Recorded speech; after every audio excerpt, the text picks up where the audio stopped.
and welcome to episode 27 of the About Psychics podcast.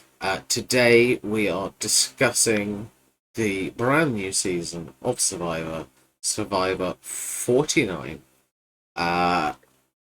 deciding what we think might happen, who we think might make deep runs, who might be first boot, and all that other sort of wonderful things, as well as just doing a brief, quick, general cast assessment. As always, I am joined by a couple of idiots. First up, I predict that if she ever went on Survivor, she'd be medevaced, be welcomed back Philippine style, only to be medevaced again. It's Cassie. I wish that was less accurate, but also I'm pretty sure that's exactly what would happen. So, Yeah, yeah, you'd be like, you know, the Penna squared. I really would be. Yep. Uh, and then on the right, I predict he's most likely to freak women out while he sharpens a machete in their vicinity. It's Jeter. Thanks. I'm glad you think I'm a psycho killer. I really appreciate your faith. Yeah. On the plus side, you'd win $100,000 because he did. So, Yeah, I'd take $100,000. That'd be nice. uh, anyway, Cass, are you looking forward to the new season? Yes, I think we've got some interesting characters on here. I don't know, I'm still waiting for Jeff Probst to figure out that a lot a lot of the fans are not loving the way that he's doing this, but regardless, I think it'll be fun. I think that we've got a good cast, and I think we've got a lot of people who are ready to play. Very fair. Um, Jeter, I mean, for you, is there a risk of this season kind of uh, falling a bit by the wayside because there's been so much hype for 50 and 49 was, you know, filmed just before it? Is it possible that this becomes like the forgotten sibling? Uh, I mean, it's always possible. It depends on kind of how the gameplay shakes up. But I think my expectation, obviously, we don't know what 50 is going to look like in terms of twists and, all of the voting that the fans got to do in the middle of 48. Um, but I think that this season will probably look different to whatever 50 looks like, and it'll look a lot more like new era Survivor. Mhm. And I think that they'll probably want to pull out all of the bells and whistles because they're not going to get to do it on 50. I wouldn't be surprised if there's a lot of twists. I wouldn't be surprised if, there's if it looks like a very new era Survivor season, which some people will like and some people won't. Very fair. All right. So for once, I'm going to say let's not immediately go to our spreadsheet in a whole because we are, there are going to be some people that we just wouldn't otherwise talk about on the cast. So we're just going to quickly go through them, one of us on each person. And I think let's start with Jeter on Alex. Yeah, I take it we're probably going alphabetically here. Alex seems interesting. I can't quite tell what we're gonna get. Obviously, being someone who's working in politics in DC, um, you'd think that there's a good chance that you're getting someone who knows how to play the game socially. But also, I think it could cut either way, where Alex could be the sort of person who's really capable of managing social relationships, Mhm. or could be the sort of person who thinks that they're capable of managing social relationships and is actually highly abrasive.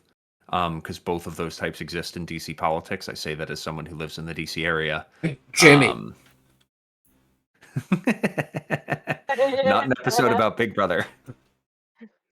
But yeah, I think you know a lot of his pre-show material was kind of about DC politics. So I'm interested to kind of see what things look like. I'm expecting that Alex is going to be playing a big social game which means that it's either going to go really, really well because he's capable of doing so, or it's going to go up in flames and it'll be exciting to watch. Fair enough. Cass, you're on what? Annie apparently. It says her name is Kimberly, but she goes by Annie. Yes. Any thoughts on Annie? I am really excited for Annie. Annie is like incredibly cool. Like I want to be her someday. Like that's what I want to be. Like her I mean her profile, her survivor profile pic with like the two braids with pink, like with the two pink braids on her white hair. Like she's amazing and she's a rock star literally. I think she is going to be so interesting because it seems like she's lived a lot of different lives. And so I think she's got the potential to go really far because, again, like she still kind of knows what's cool because she literally is a rocker chick. So I do think that she has the potential to relate really well to the younger generation while also Mhm. fitting in with the old. So I think she's got a really good shot at doing well in this, but she's a wild card for sure. I'll cover Jake. Jake. Jake basically feels and even almost states it that like everything else about his profile screams Joe from last season, and then you look at which previous player do you identify with, and he said Joe. Um, per- Personally, I liked Joe, so I don't hate it, but there's definitely some fans that did not like Joe, and so I think he's at risk of upsetting a lot of people because if he's too much like Joe, the Joe haters won't like him. And if he's like a Joe bought from Wish, then even the Joe fans aren't going to like him. Uh, that said, he's clearly got the physical aspects to potentially do well in the challenges, and you would imagine that he has the soft social skills to be able to play the game, but we'll see. Uh let's move on to Jason. Gita, you cover Jason. Yeah, so Jason's an interesting one. I think the first thing that bears noting, and we can bring this up here, but I'm sure it'll be a through current through the episode, is he was one of the two alternates that was cast for the season. There was some pre-gaming that was going on that resulted in two people getting removed from the season, and Jason was one of the alternates that came in to replace. So he didn't know until very shortly going into the season. I think it was like 12 or 24 hours before they actually got cast away that he was going to be in the show. Which I'm interested to see how that impacts his gameplay. I don't know whether that will mean that he's incredibly aggressive because this is his one chance and it happened late, or if he isn't really gathered and didn't, it was unprepared, etc. So I'm interested to see how that plays out. Um, I also think personality wise, it's interesting. He's a former tech employee who's now in law. Um, and a big video game person, which once again, like, could be a really interesting and really down to earth, genuine person, or could be the sort of person who really rubs people the wrong way. Some people from tech plus people who are in law. Like, I'm also interested to see whether he approaches the fact that he's from tech and law, which are two fields that might get you a bad rep on the island. So I'm interested to see how that works out. But yeah, so I think he'll be an interesting add to the season, especially as a last minute addition. Yeah, I think it's the first time I've ever seen someone identify with Kenny from Gabon. Gita won't follow that. But that's yeah, I don't know. I yeah. haven't seen it yet. It's an interesting Slowly. choice. Uh Cass. Jawan, from our video editor from LA. What do you make of him? He he is gonna be interesting. He comes across as somebody who I don't know, like he's gonna be interesting because I could see him either being best friends with everybody or thinking he's better than everybody and alienating himself.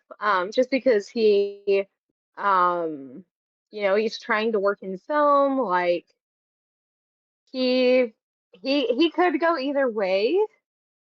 If I had to guess, I'd lean more towards being a little bit full of himself, but I could definitely be wrong. I'm not entirely sure what to think about him, so I'm excited to see how he does. Fair enough.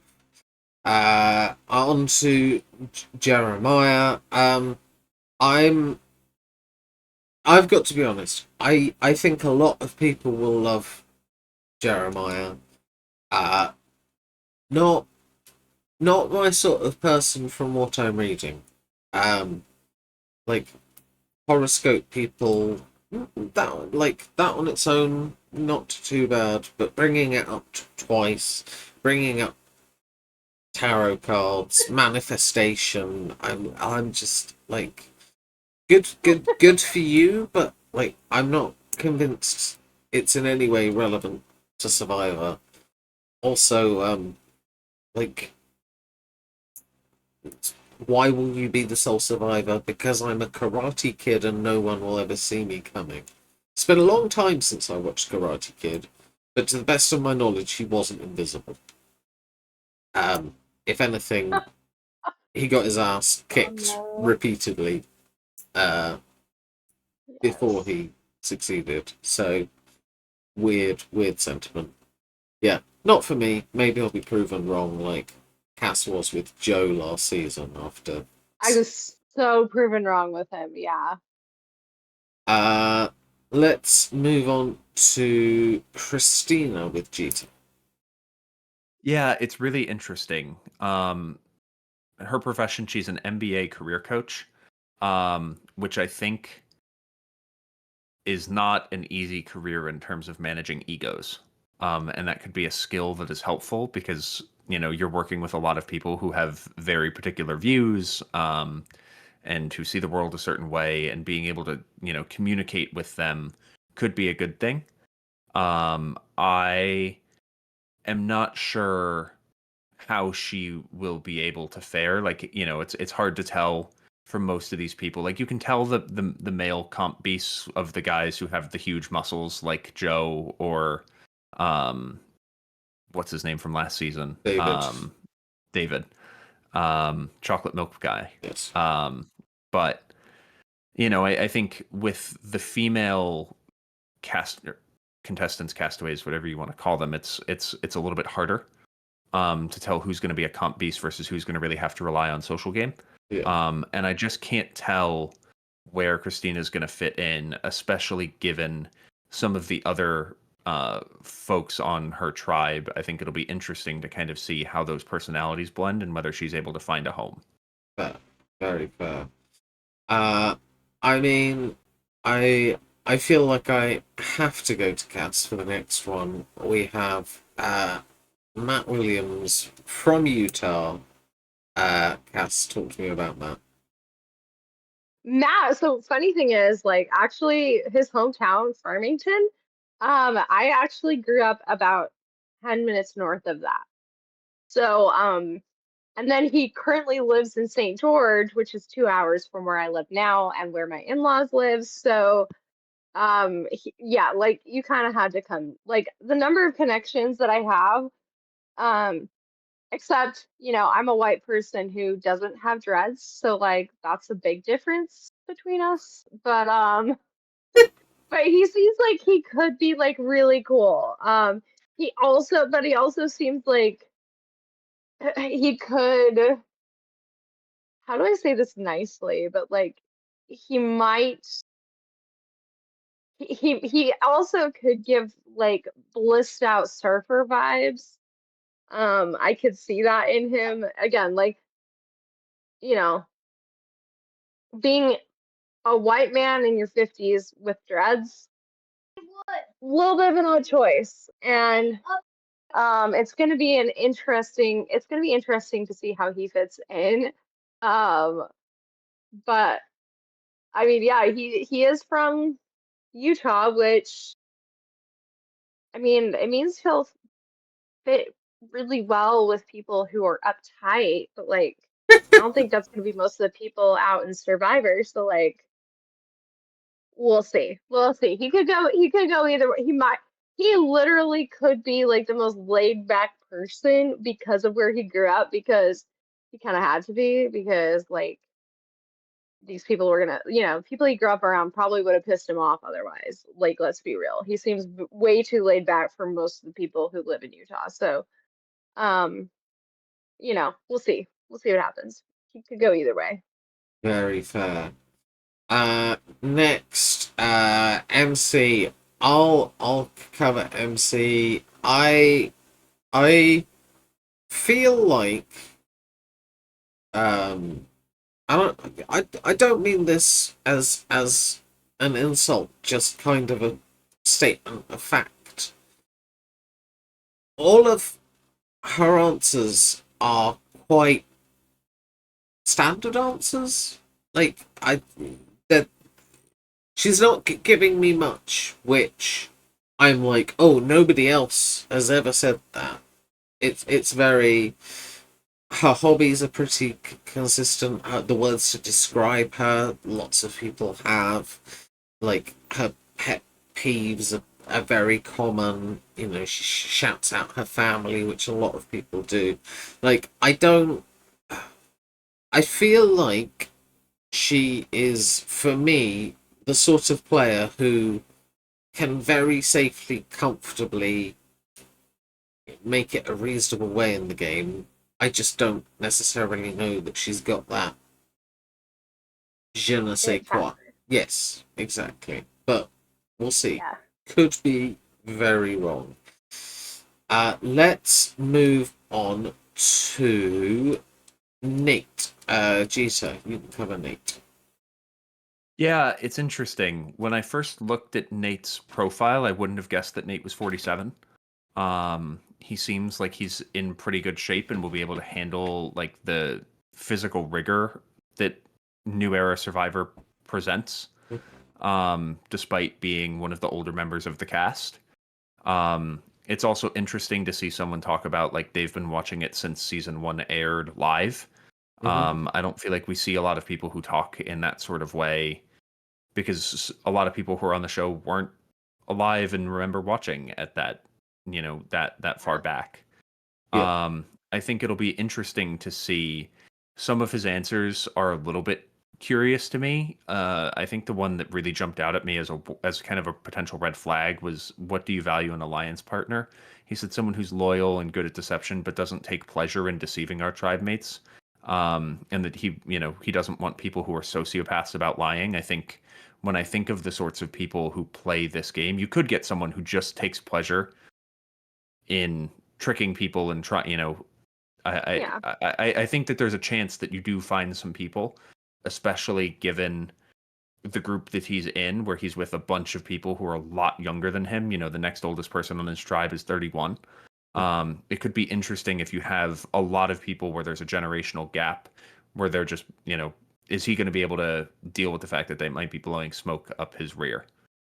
very fair. Mm. Uh, let's move to Nicole. Cass, what are you thinking about Nicole? I'm excited. I am so excited for her because like she seems fun. She describes herself as somebody who likes to party. I mean, she just seems like she is going to be a person that people gravitate towards, or they're gonna hate her guts. But I think more people will gravitate towards her. Um, we'll see. Like I love her quote describing herself as the love child of Boston Rob and Shamba Walters. Like that is she's icon like that's iconic. And she just seems like she's gonna be really, I don't know how far she'll make it in the game. She definitely seems like somebody who's gonna be fun to watch.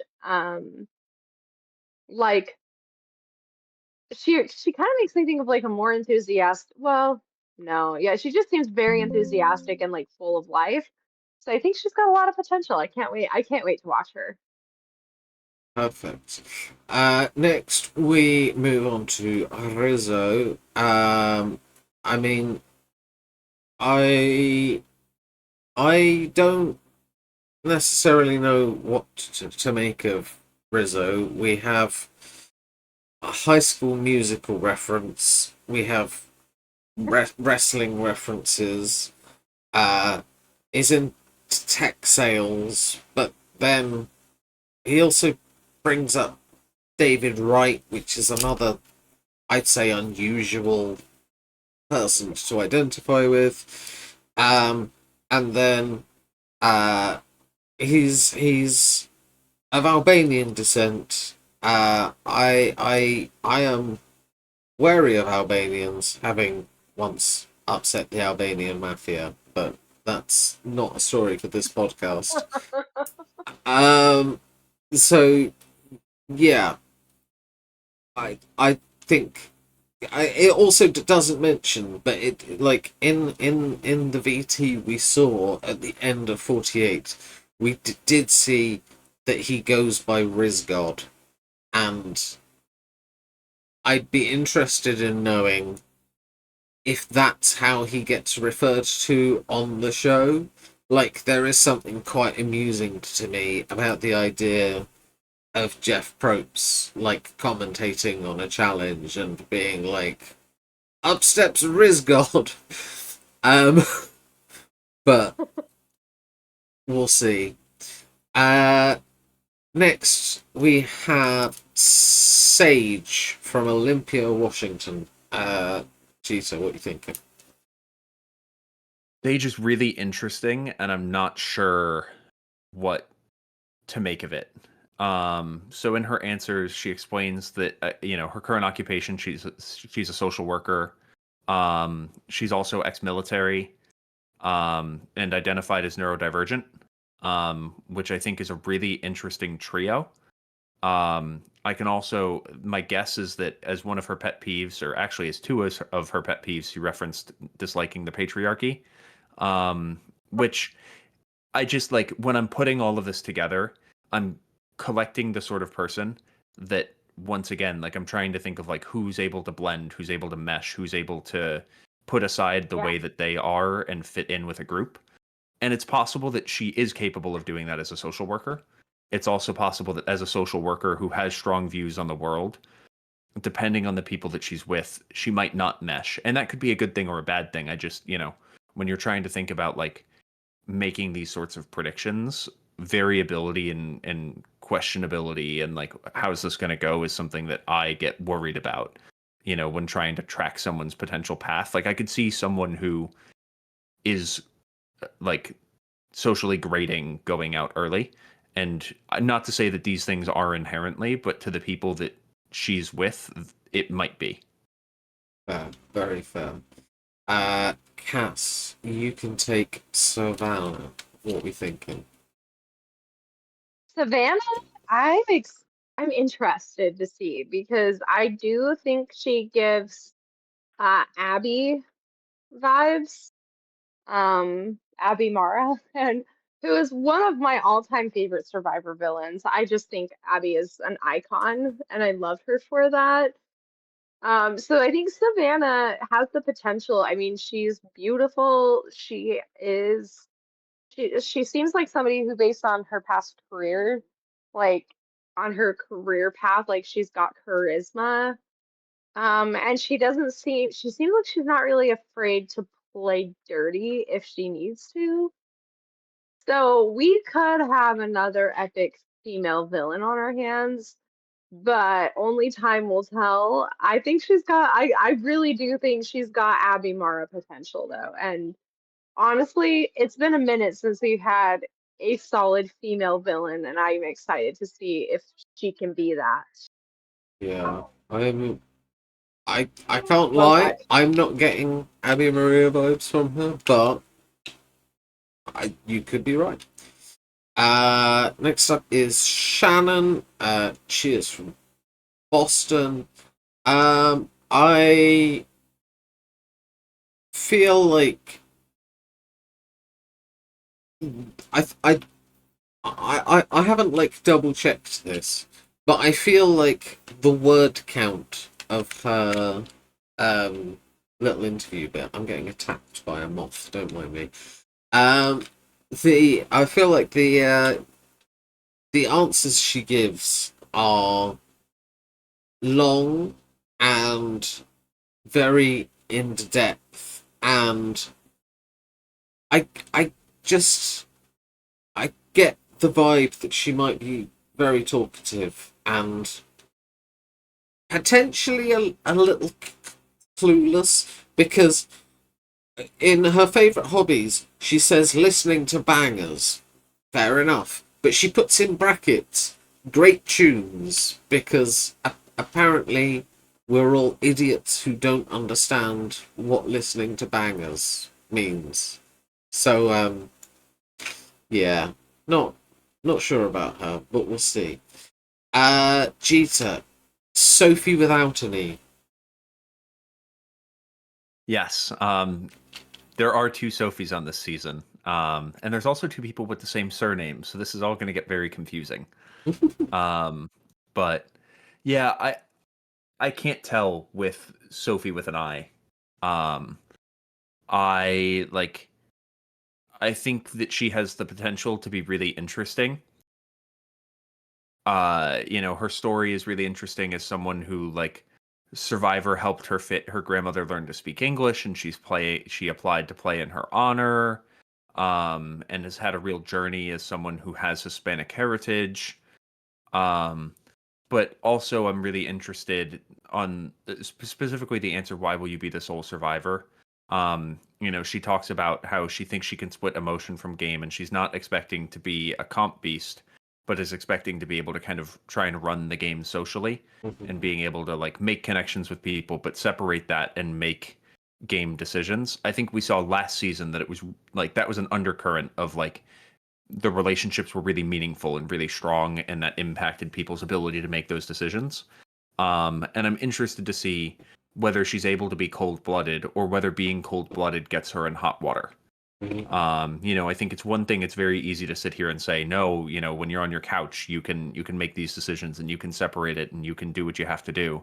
It's another thing to actually do it. But also, are you making those decisions for the right reasons, or are you being ruthless for the sake of being ruthless? And I think that balance will be especially precarious here for someone who's expecting to play this game socially, because I think everyone now playing Survivor comes in expecting to play the game socially.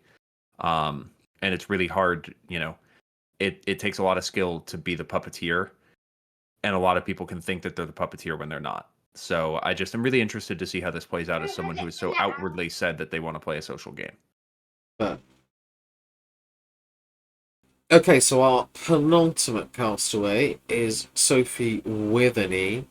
Cass, what are you making of her? She's gonna be interesting. I could see her because she was somebody who was like she was an alternate for last season and was quite upset that she did not get to play. Which honestly, like I would be the same way. She was very upset. But it sounds like she's just this time around, now that she's getting to play, like I think she's really excited. I think as because she was an alternate last season, I do think she knows what this opportunity means. The issue with that though too is that she could end up being somebody who's very intense because she's so excited about this and ends up alienating people because of it, which would be a big problem. But she could also, you know, be so mindful of her social strategy that people end up loving her. She also says she's handy, so she's going to be a hard worker. Like, Mm-hmm. I don't know. She's got potential. It just depends on if her intensity is going to propel her forward or hold her back. Very So fair. Okay, so finally we have Stephen. Stephen, automatically, uh, I'm just minded of Shania Twain because okay, you're a rocket scientist, but that don't impress me much. Um, I Um, a big fan of the fact that he identifies with Tyson. Tyson is my survivor hero. Love Tyson. Uh, but I'm interested that as well that he has named his golden retriever after Rupert from Pearl Islands. Um, that's uh, that's an interesting one. I don't know. I think a rocket scientist is either going immediately or could go a long way. I think it's like one or the other. Anyone with those sort of heavy nerd vibes tends to either be socially inept and get kicked off early, or if they have the social smarts to go with the book smarts, that go a long way. But yeah, okay. So that is our cast for Survivor 49. Now we can switch to our I've just said podcast in a whole again. Our spreadsheet in a whole. Uh, there we go. There it is. So yeah, let's have a look at what we've actually predicted to happen. We'll start with our winner picks. And let's have a look. Okay, we've got three different answers here. Jeeta, let's start with you. You've gone for Sophie with an E. Yeah, I don't know. I hummed and hawed on this one, as you know. I winner pick is tricky. You don't know how people are actually going to be, especially on a season full of people who have not played before. Um, I think for me, I'm just kind of looking at it and I'm going, I think this is a cast of really strong women, which makes me think that it's probably likely that a woman wins. Okay. And I think that of the various women, a lot of them seem to be high strung personalities. So someone who's comfortable managing that felt possible. And it seemed like of the various women who are um, going to be potential power players in this season, Sophie seemed like the sort of person who might be able to manage that while also, having the sort of, possibility of also winning a couple comps physically or mentally. Yeah, very fair. Cats, you have gone for MC. Why? Um, I know you said like her, she had a lot of very vanilla answers. I think in a season of like powerhouse women, like Jeter said, I think somebody who is a little bit more bland, maybe, is going to make it further in the game. But she also has enough life. She has the kind of life experience to lead me to believe that a lot of what's going on in her head, she might have a hard time articulating. But I think she can. I think she's got the skills that she's going to need to make it really far into the game. Let's see, winner pick is always so tricky though because there's so many factors that go into it. And realistically, you just don't know until you watch them hit the beach. Then you'll have a better idea. So as of now, we have no clue, but I feel like she's at least going to make it pretty far into the game. Not sure how far, but I think she's got a decent shot at making it to the top spot in this season. Very fair. I have gone for Savannah, Cass's potential villain pick. I feel like she's got reasonably rounded attributes from what I can see. Um, Looks like somebody who won't be lacking in any element of the game. I also think, we have to address the elephant in the room that there are a myriad of mixed reports on who potentially could be going from this cast to 50. I've seen a lot of different names. There doesn't seem to be a huge quantity of agreement, but I went for the name that I have both seen some people suggest and actually think has a real shot at winning the game. I think, some of them are just people trolling because they're expecting people to do dreadfully. But Savannah, I think, has a good shot. Now, let's move on to finalists. You are allowed to hedge your bets by putting 3 different names, not including your winner, or you can include your winner. Either way, you will pick up points for doing so. Let's see what everybody's done. Okay, interesting. We've all put our finalists in all put our winners in our finalist selection, which didn't happen last season. I mean, I've already covered Savannah. Jake, for me, he feels like such a Joe clone that I'm gonna back him to do the exact same thing as Joe did, which is to go all the way, but not have the game to state his case necessarily. And then Rizzo, again,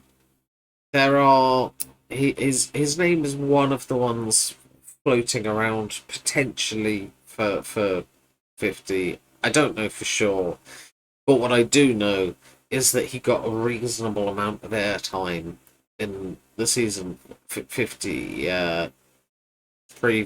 season 49 preview at the end of season 48, and that tends to be a reasonably good gauge for who some of the characters you're going to be seeing a lot of are. Like, I'm I'm a little nervous on this one because it could blow up horribly. Like, it could just be that he's gonna be a legendary first boot. But we'll see. Uh, Cass, you have gone for Alex and Sophie with an E to join MC. Yeah, I think that Alex, he again, like a lot will depend on, how he used his political background because like he could very easily alienate a lot of people. Also, at this point, it's not the best time to be super political, so that is a bomb he's gonna have. Okay, miss, really? You are lucky you're cute. Um, no, but I think that's a bomb he's gonna like. That's something he's gonna have to dodge. If he can successfully do that, I think his knowledge of people and interpersonal dynamics, I think, have a shot at getting him pretty far in. And then Sophie with an E, I mean, I agree with Jeter that I think that she's got a lot of skill and a lot of drive to potentially to make it far into the season. So um I think she's a solid winner pick, and I do think that she's gonna make it pretty far. So Uh, and then Jeter, as well as Sophie, you have gone for Savannah and Steven.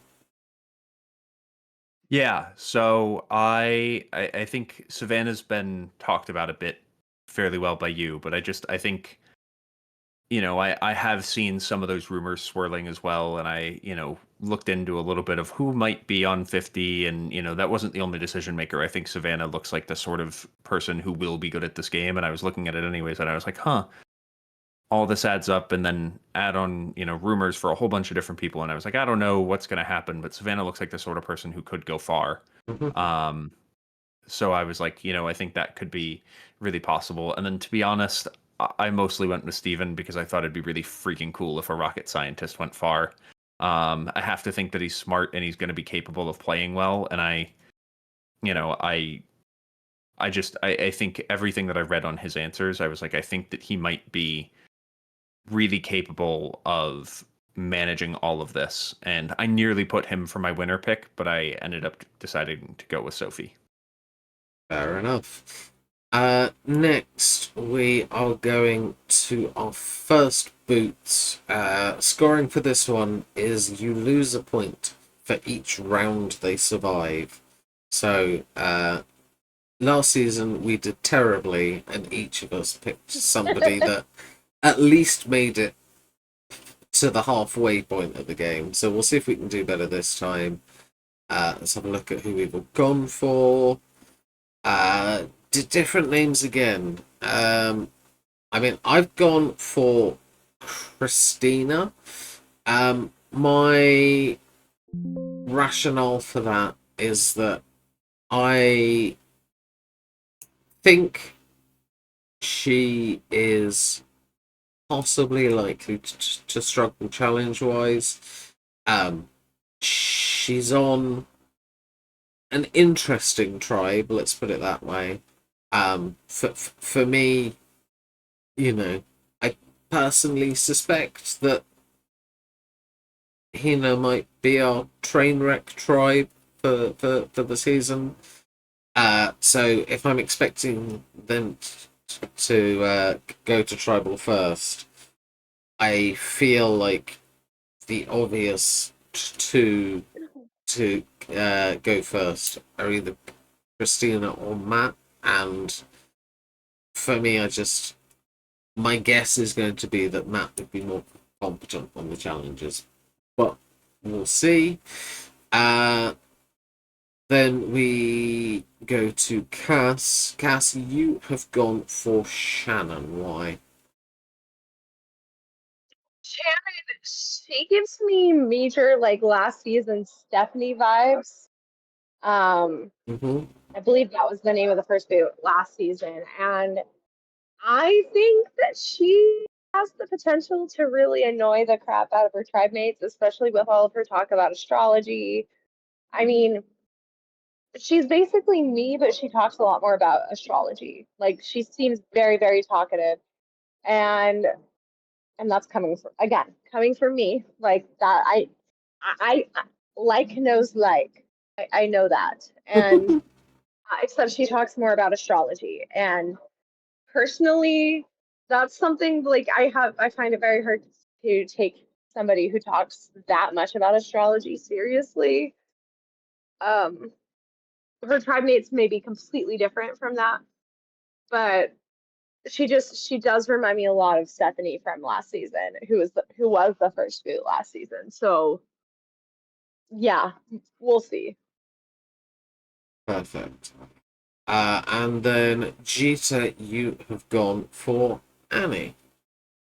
Yeah, I do this with no joy. Like this is not a decision that I'm making because I'm hate watching. This is just a logistical. I think it will be really hard to play this game as someone who is older, and of the various older people on the season, I don't know how Annie's going to fit in with her tribe. I'm also not confident about that tribe's ability to win a bunch of challenges. I think Jake is a physical threat. I'm not sure what, Sophie with an I explicitly said that she's not expecting to be a comp beast. I don't know what you're getting out of Nicole or Jeremiah. So like, are you in a situation where you just don't have much physically? Because early on, the big tribal challenges often include some physical elements. There's a puzzle at the end often, but like there's some physical sides to a lot of these challenges early on in the season, and I just don't know whether the tribe will get ravaged. Mm-hmm. And if they do, I think being an older member of the tribe might mean that you're not as able to contribute physically.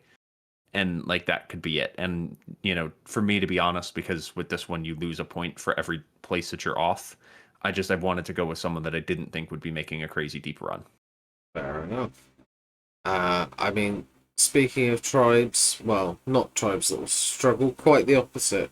This is Best Tribe. This is the tribe that we think will have the most members remaining once merge hits. So, if they get sniped in swaps or anything, tough luck.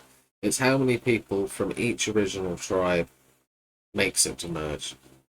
So let's see what we have gone for. Interesting. Jeter and I have both gone for Uli. I feel like Jeter, you can probably cover that one for both of us. Why Uli? Yeah, it's interesting. I just said that Kayleigh might have their issues, which none of us put. I think that looking at the Uli tribe, sorry, this is the best tribe. So I guess I'm glad that none of us put the one that all of us that I just said might have issues. Sorry, my brain farted. I thought it was the one that was going to struggle the most. Uli, I think, has the strongest personalities. I think it has the people who will be most capable of managing. Like part of what you just hinted at it is it's managing a swap. And I think that when you think about people who might be able to get themselves out of bad situations, it's people who are social players, people who are aware of the game and have a personality and know how to find the cracks. And I think that this was the tribe that was potentially most swap proof, and also one that I thought would be able to handle early challenges, so they'd have numbers pre-swap. So that was kind of my logic going in. Perfect. Yeah, I don't think you could have summed it out much better for my feelings as well. Cass, I mean, I described Hina as the tribe that I suspect to be a train wreck this season. You, however, think that most of them will make it to the merge. Why? I'll be honest, I have a really hard time with this one, mostly because I feel like compared to other seasons, the tribes are a little bit more well balanced physically than they have been in the past. Um, I kind of shot in the dark, like literally shot it, like I took a shot in the dark, and I could be completely wrong. Um, Very likely, since you guys both have the same answer, that I'm completely wrong, but um, I don't know. I think they're all going to do fairly decently. I think it's going to be a more even split as far as who makes it to the merge than we've maybe seen in the past. So we'll see. Yeah, that's fair enough. Next, we go to quits. This is predicting, will there be a quit this season? If you think there will be a quit, you can even put a name down and bump up your scoring. Do any of us think there will be a quit? No. Okay, fine. Everyone said no. Not, not, uh, Yes. not particularly interesting.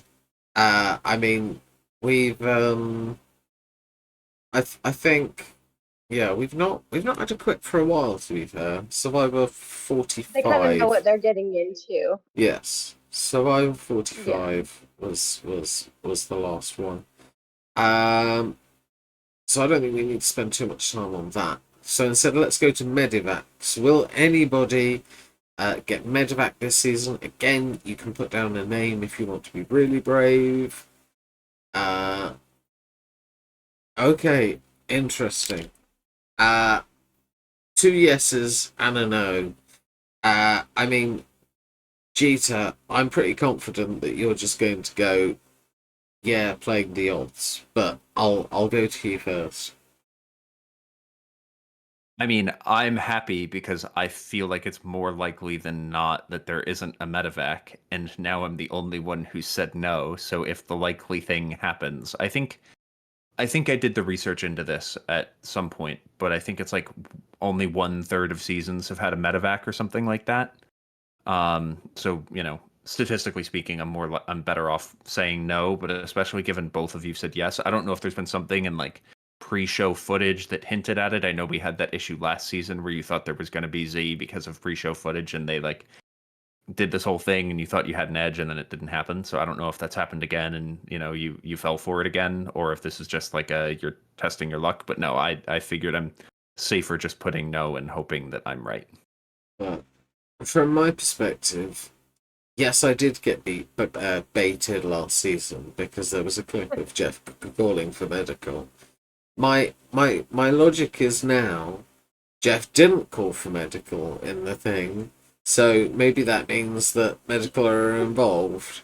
Um, I've just I've Schrodinger's medical tent. yes. I mean, I will I will tell you right now that my plan for every Survivor like episode we do, I will be putting yes for a medevac until we get one. It's just becoming a bit of a bit for me, being baited or not baited, or falling for stuff or not falling for stuff. So yeah, I will also say on a slightly logical basis, I do feel like this tribe overall has a little bit of an older lilt than some recent seasons, and I Yeah.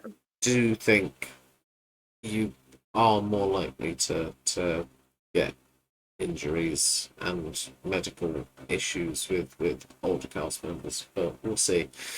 Cass, you also said yes. Why? Really kind of the same thing as you. Like, I think there's people who want it really bad, and there's people who are older. I think that combination, people will push themselves harder than they should in that scenario. Mhm. And that's kind of what I anticipate happening is I think people want to be here so bad. I think they're gonna push hard.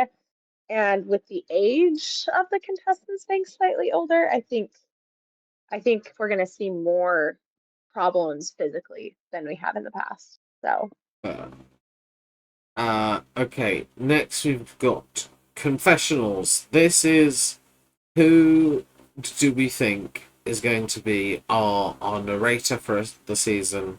You get a point for every 5 times they do a confessional, so you're basically looking for the chatterbox that goes far, see what everybody's put. Uh, okay, interesting. We've got a pair of Rizzos and a Matt. Jeter, I'll start with you. Why Matt? Yeah, I mean, you kind of hit the nail on the head on like, you're looking for someone who might be a chatterbox.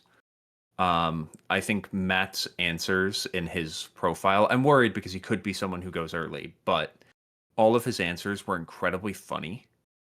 Like I was watching, I was reading everything that he said, and I was like, I can picture this guy's sense of humor, and I think it'll translate really well to like confessionals. Mhm. One of his answers, he was like, "Who do you identify with the most?" And he was talking about Joe from a season that I haven't seen, and he said he's chiseled like a Roman god. We have a lot in common. Um, I think that like there's a certain sense of humor there that I couldn't not respect. Yeah. Because I think that someone who's witty and has good quips is able to get a couple side shots, especially if they're involved in some drama, which I think that tribe might have some drama. Just I think it's some personalities, and they might be going to tribal a lot, and with all of that kind of added in, I thought that it was a good roll of the dice to at least get a couple points from. Very fair. Cass, I'll let you talk about Rizzo, and we'll see if you can cover everything I'd want to say. I mean, I think Rizzo, he seems like he's got a big personality. Also, he is no stranger to orgs, which means he is no stranger to confessionals. So I do think that he's got confessional training, quote unquote, that most of the other players won't have. Because again, like when you know, had to record confessionals for different games you've played, you get better at it. And you can be funnier in a shorter amount of time. So I think he's got a really good shot at getting a lot of confessionals. He seems like he's got a good sense of humor and or is very snarky.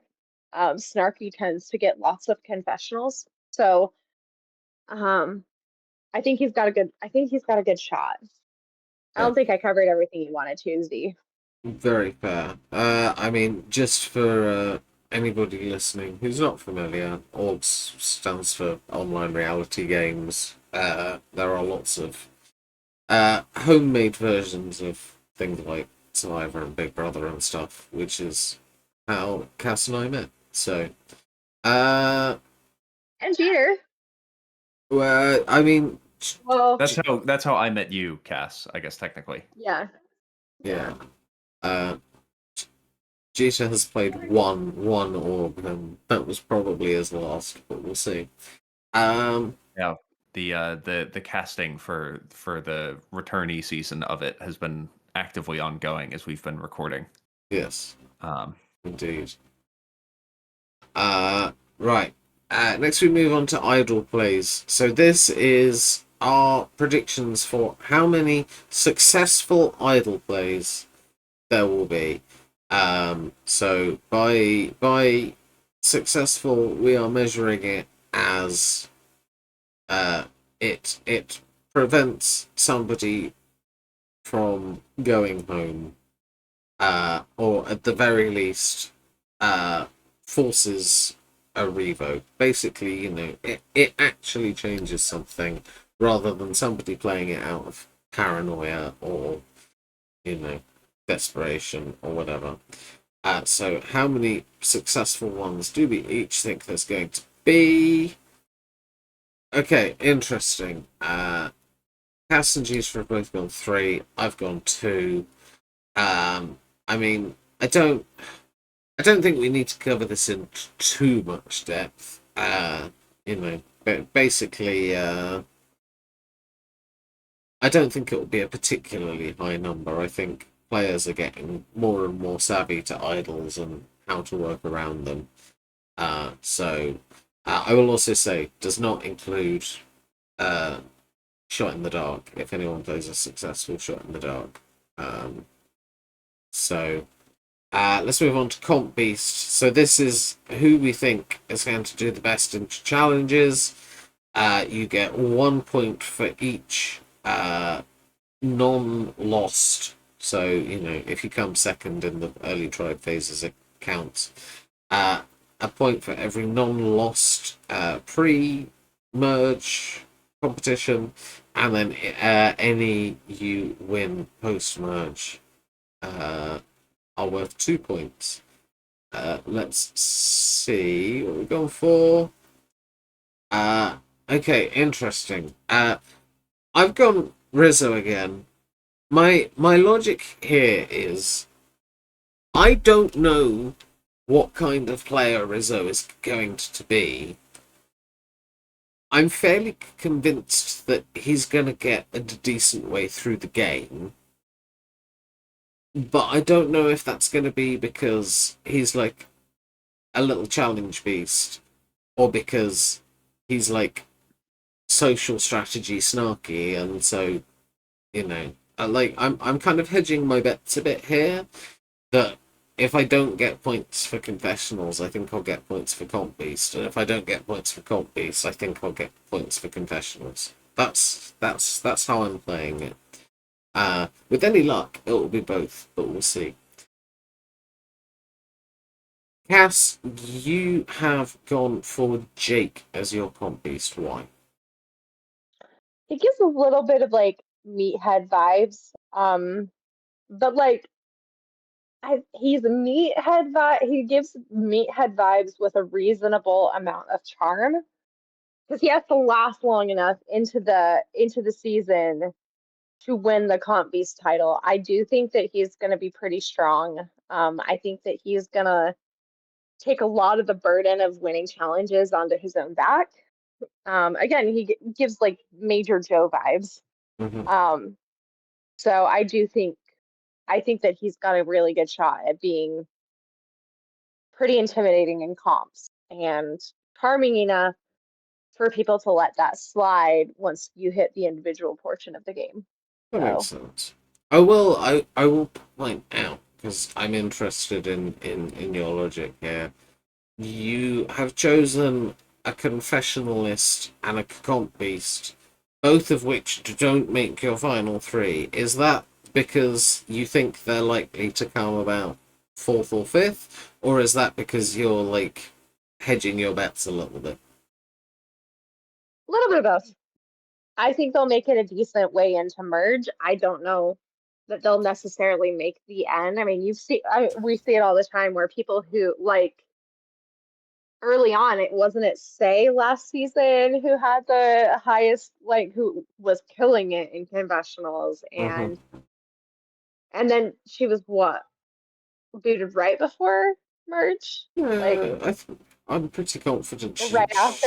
I'm confident she made merge. I'm trying to think. I want to say she came about ninth in the end, but I'm gonna double Yeah, check this for. Where did Say come? Uh, okay, so she didn't make jury, but she did make merge. yeah. The first member of the first person voted out at merge didn't make the jury, so that was Say. But yes, I agree. Yeah. Large quantities on her part, so no, that makes absolute sense.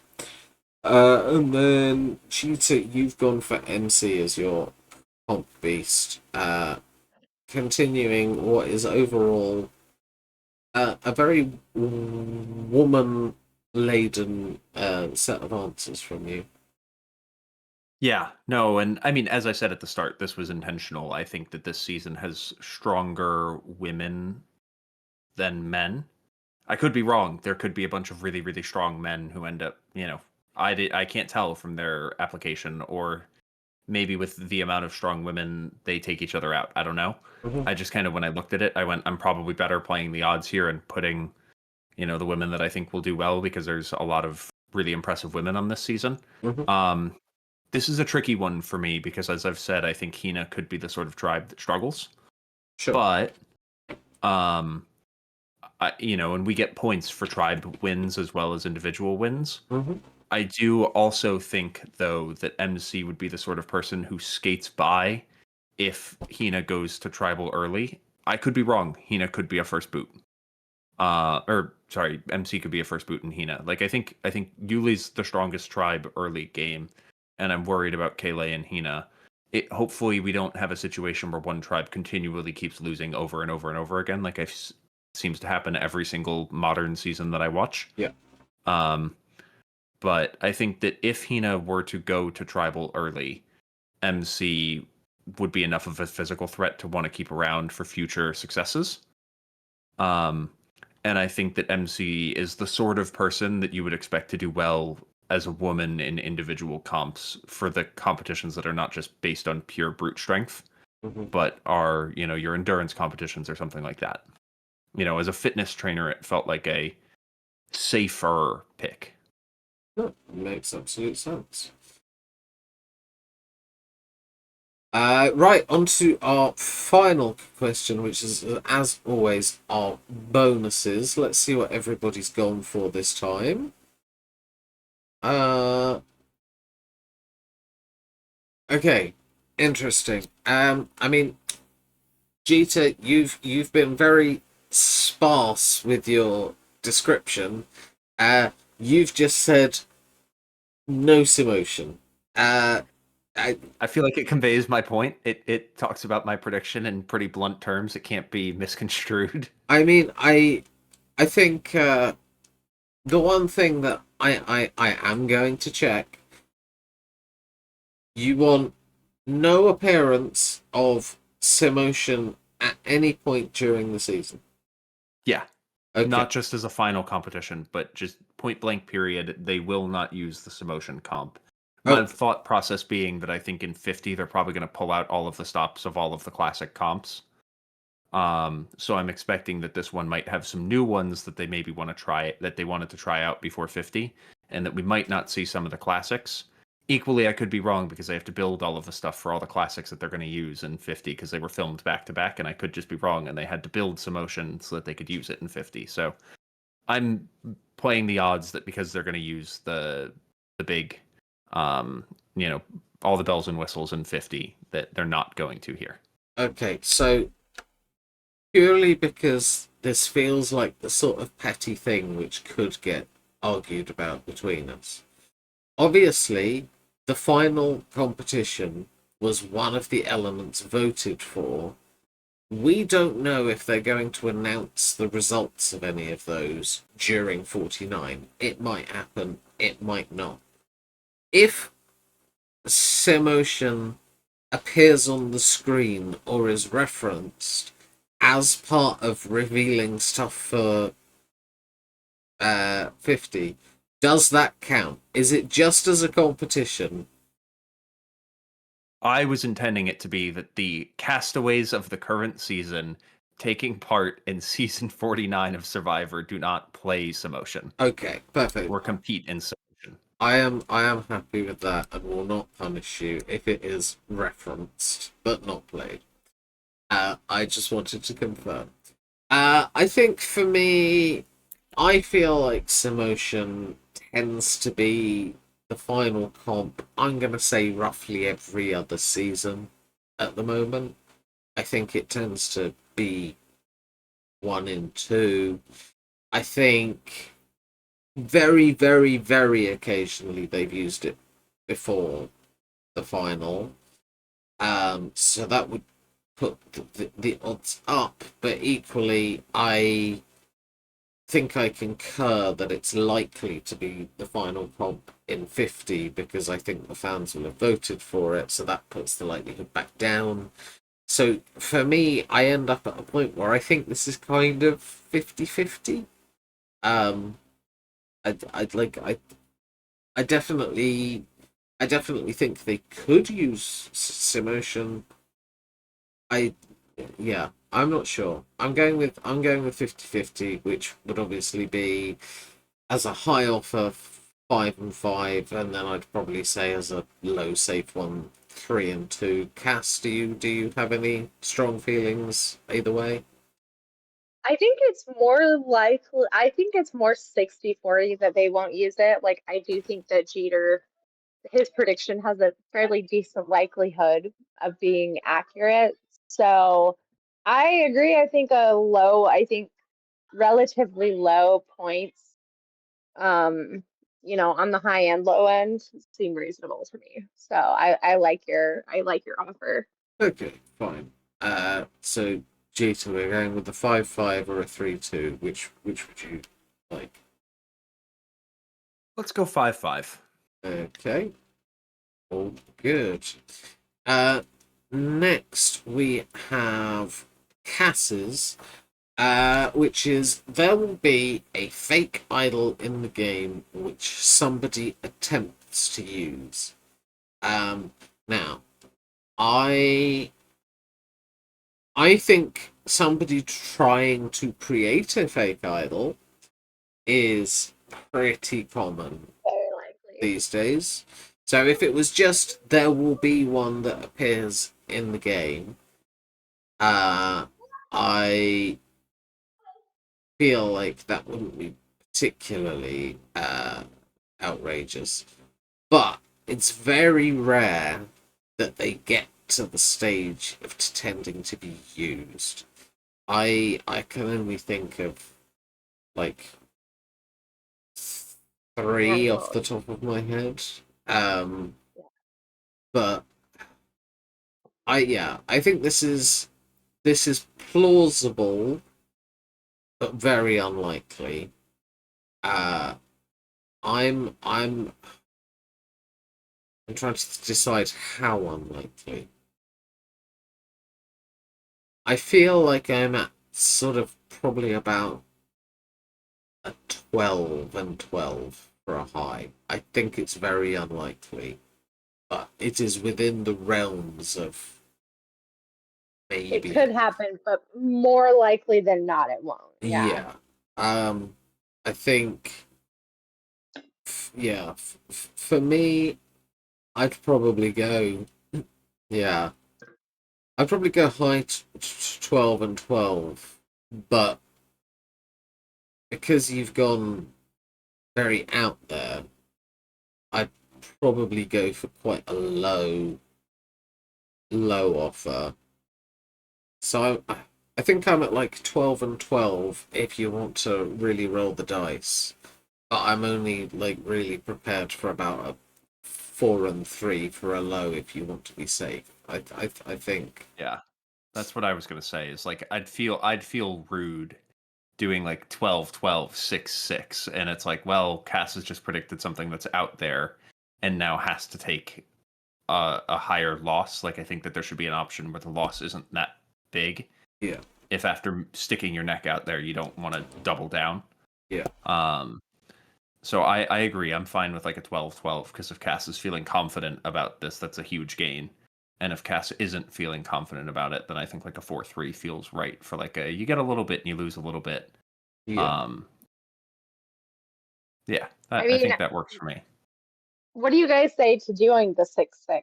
I think Oh, I think that feels I mean, I counteroffer. Like I think a 6-6 feels like an appropriate like it's a level of risk that I'm prepared to take, but interesting. it's also it's fair like if it doesn't happen, it's a decent penalty, but it's not unrecoverable. Like 12-12 kind of unrecoverable, but like I think a 6-6 feels for me better than the low offer, which if it does happen, like 4 is not much. And so, Fair. Okay. I'm fine yeah. with that. I I sure. Yeah, I mean, I think for me we don't often get counter offers, but I think personally your counter offer is most likely to work in our favor. So if Jeter's good with it, Oh yeah, Yeah. I'm it good is. with it. So is that what you're saying? You if we do 12-12 or 6-6, you want to take the 6-6?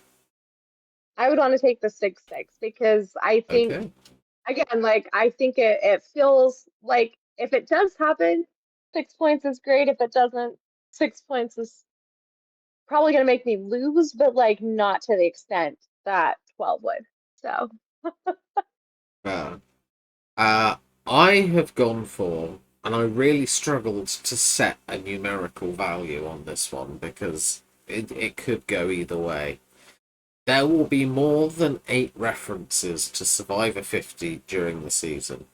Now, for me, I want to be like very clear on this.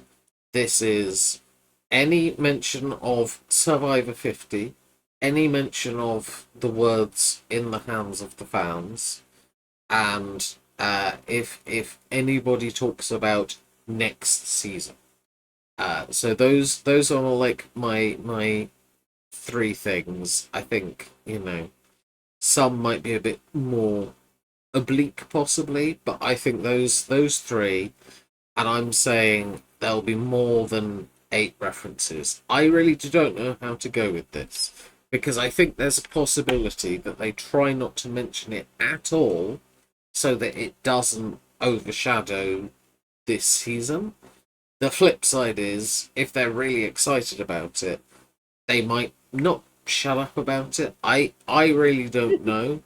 I'm My logic is kind of on the basis that I think it will get mentioned a couple of times during the reunion because at the very least they'll show like a next season montage thing.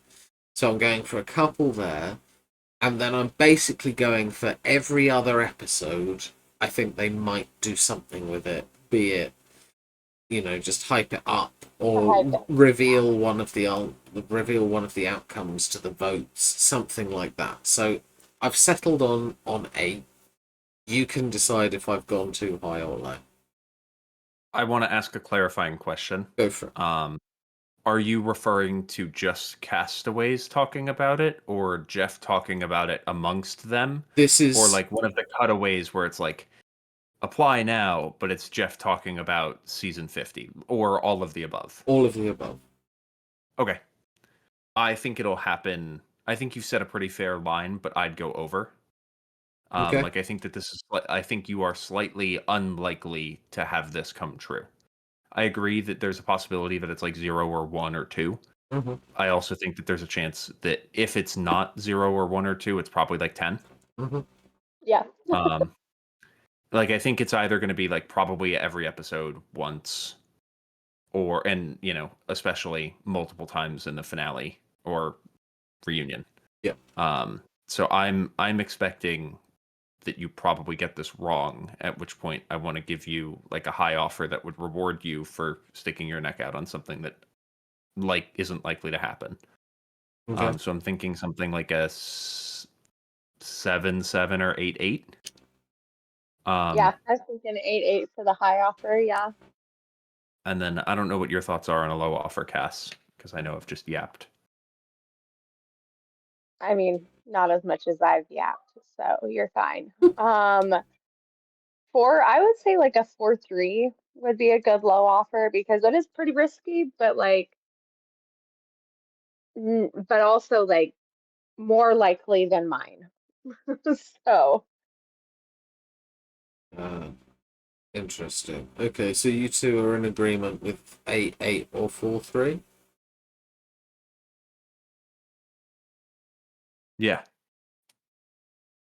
I had to Guesses. think about that, but yeah, I'm in agreement. Okay. Right, let me think about this. I'm also... Okay. So Cass has taken as her low offer what can quite often be a high offer. Jeter's taken his higher offer. So I think I have less risk taking a high offer than I would if like Eloise was here and taking some 2 point deduction to play it really safe. So I think I'm going to roll the dice and take the high offer. I will take the 8-8, and we'll We've got a see. if I group of had to gamblers guess, I tonight. think that that's a good. I would lean more towards it happening, so I think that's a smart choice. But Uh, um, right then. Those are our predictions for Survivor 49. Will they go as badly as last season's did, or will we prove ourselves to be competent and confident Survivor fans this time? Probably the former, but you never know. I'm not anticipating doing much better than I did last time. But honestly, if I beat either one of you guys, I'm throwing a party. So Very fair. Cass definitely likes to finish last in our predictions. Okay. Well, I don't know exactly when the season ends, but I'm gonna guess it's probably early December. So we will find out then which of us is right. We will. CZ for a bunch of Christmas cheer. Yes, yes. I'm such a yes, big very fan of fun. December. Um, we will be back in a few days' time with our Ryder Cup episode for you to watch before this weekend's Ryder Cup. Uh, but until then, remember to always be big mystics, not big mistakes. Thanks and bye.